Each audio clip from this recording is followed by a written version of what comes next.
Hey everyone, this is David Brown with the migration update for March 15th, 2024 from the Braddock Bay Hawk Watch. Beware the Ides of March and all that stuff. The weather was pretty miserable in the morning, so I got an extra hour of sleep before heading out to the East Spit. Got out there around 8:30 a.m. and it was cloudy and overcast with a misty rain. Because of the rain, I didn't take many photos, but there was a nice small flock of double-crested cormorants that flew over. And if we take a look at the silhouettes of double-crested cormorant, they are different from geese in that cormorants have much longer tails, so it looks kind of like the neck and the tail stick out about the same, very well balanced, compared to a goose which has a long neck and a short tail. And while I was scanning out over the lake, I had my first of season common loon fly by in breeding plumage.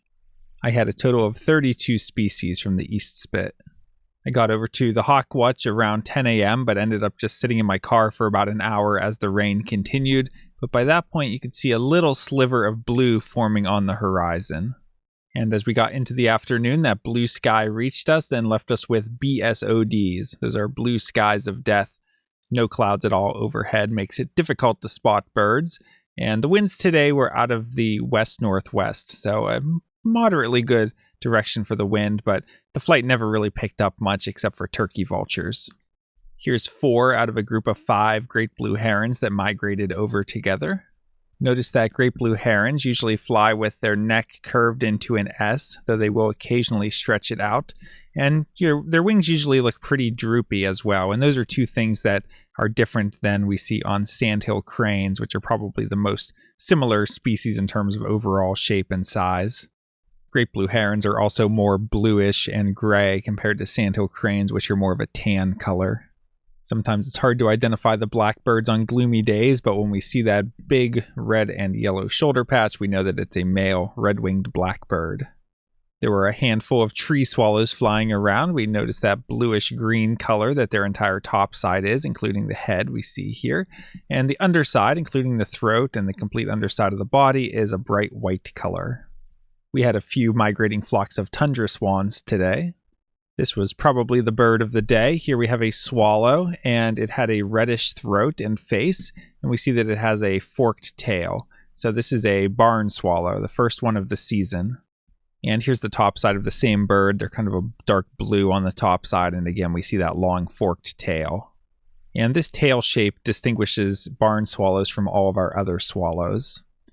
And if we look at the eBird map of barn swallow sightings for this year, we're up here in Rochester. The sighting hasn't been confirmed yet, so the pin isn't showing up, but it will. Looks like we're the northernmost sighting. There's a couple sightings down through PA, some over in Ohio and West Virginia. Barnegat in New Jersey had one recently. I think Delaware just got their first one today down at Cape Henlopen State Park. So a very small number of barn swallows beginning to trickle into the area. And taking a look at last year, 2023, I didn't have barn swallow for the Hawk Watch until March 29th. Here's another flock of tundra swans, and we usually hear them before we see them, and then we look over and we see swans with black bills, which separates them from the mute swans, which have more orangish bills and some black on the face. Here we have a somewhat large gull that's real dirty looking underneath. This is a first winter herring gull. And at one point in the afternoon, a huge flock of ring-necked ducks flushed off of Salmon Creek. There had to be a couple hundred of them. And here we finally have a raptor photo. So we see a hawk in just a general shape. We should be thinking buteo. And we see dark patagial bars and a dark belly band. So we should be thinking red-tailed hawk. And we see that dark trailing edge to the wings and a red tail. So we know that this is an adult red-tailed hawk. And one final look at some tundra swans, just because we probably won't be seeing them too much longer in the season, so let's appreciate them while we still have them passing through. Taking a look at the eBird checklist, today at the Hawk Watch we had 50 species. I picked up 2 new species for the season today, which were common loon and barn swallow, bringing me to a total of 100 species. Taking a look at the hawk count report for our migrant raptor totals, today we had a total of 43 turkey vultures, 2 bald eagles, 1 northern harrier, 1 sharp-shinned hawk, 1 red-shouldered hawk, 4 red-tailed hawks, and 1 American kestrel, for a total of 53 migrating raptors.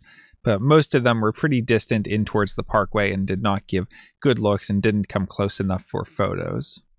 That brings the March total to 832 and the season total to 990. So tomorrow we should break 1,000.